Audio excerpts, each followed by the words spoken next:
Hello bachcho, let's read this question. The question says that the slope of graph drawn between the stopping potential and frequency of incident light for a given surface will be option number 1 h, second h upon e, third e into h, and fourth is e, and we have to choose the correct option.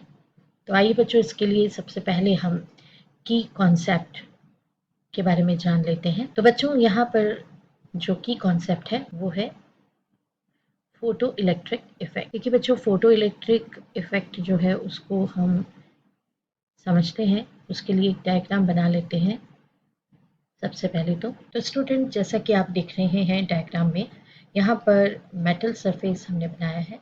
Metal surface पर अगर हम ये incident radiation incident करवा दें तो electrons यहाँ से eject हो जाते हैं। यही है हमारा फोटो इलेक्ट्रिक इफेक्ट। बेसिक हमारा फोटो इलेक्ट्रिक इफेक्ट का यही है। तो आइए इसको हम वर्ड्स में यहाँ पर समझ लेते हैं। ये तो हमने डायग्राम से समझा था, अभी हम वर्ड्स में इसको समझ लेते हैं।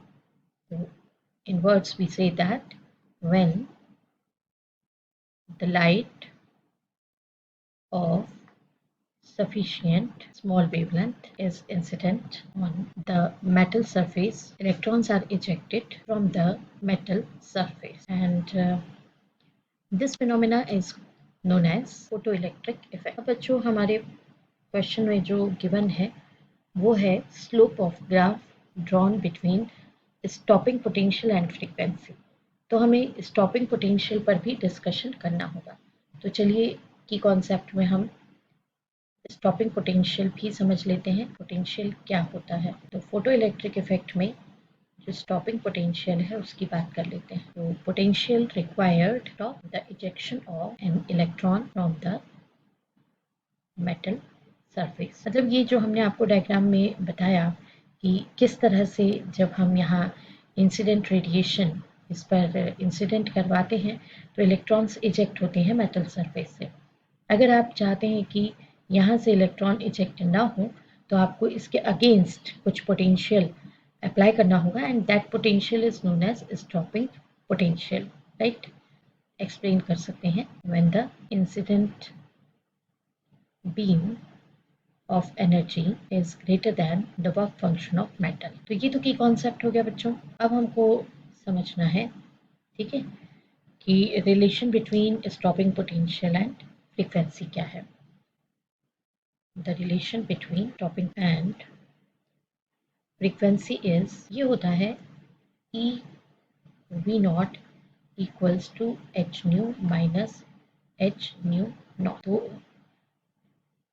एच यहाँ पर क्या है, here equals to Planck's constant है। What is nu, frequency of incident radiation. Nu not is equals to, इसको कहा जाता है थ्रेशोल्ड फ्रीक्वेंसी। तो इसका सॉल्यूशन हम देख लेते हैं। आइए बच्चों सॉल्यूशन देखते हैं। अब अप्लाई करेंगे हम सॉल्यूशन में जो वैल्यूज हैं उनको ये फॉर्मूला यूज करके।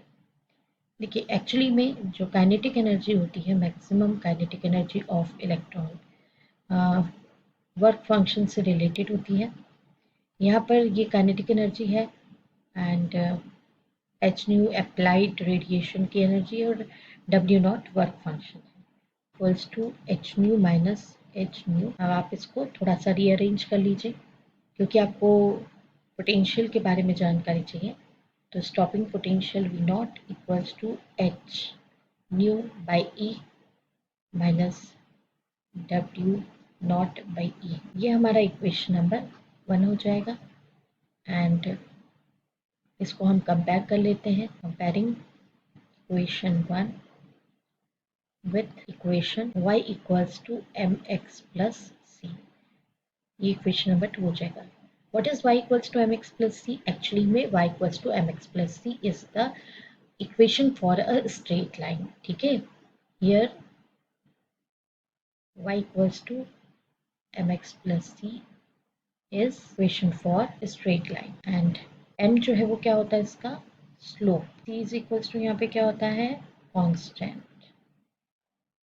तो कंपेयर कर रहे हैं, तो कंपेयरिंग इक्वेशन 1 and 2.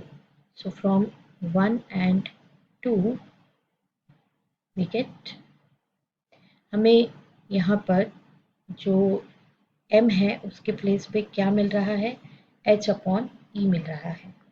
तो हम बता सकते हैं we get slope is equals to h upon e। So ये हमारा कैलकुलेटेड रिजल्ट है। आइए देखते हैं कि कैलकुलेटेड रिजल्ट किस ऑप्शन से मैच हो रहा है। तो ऑप्शन नंबर 2 से हमारा कैलकुलेटेड रिजल्ट मैच हो रहा है। That means option number 2 is final answer. I hope you understood it well. Best of luck. Thank you.